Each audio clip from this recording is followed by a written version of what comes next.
I want to show you a soft dosa. I'm using raw rice and Avalakki, the beaten rice, some sour curds and some methi seeds. First I will be washing the rice and soaking it.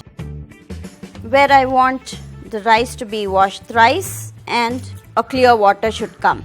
Next step is again, I'll wash poha.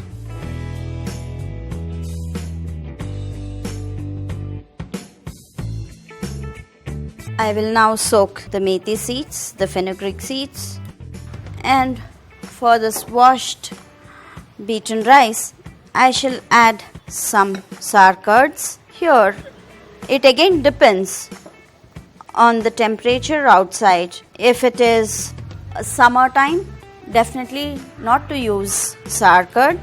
If it is winter, rainy season, you can use sour curds.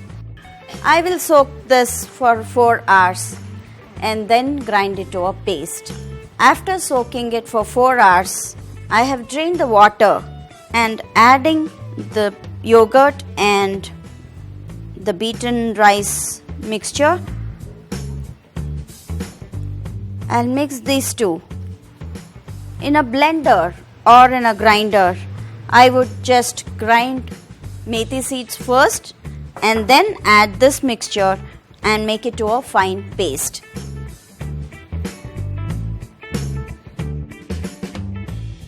The batter is ready. It is smooth and fine.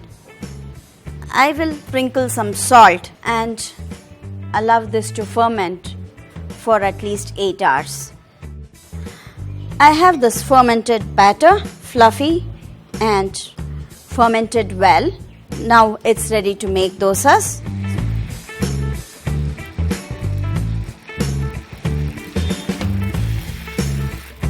Oil. I would cover this and cook.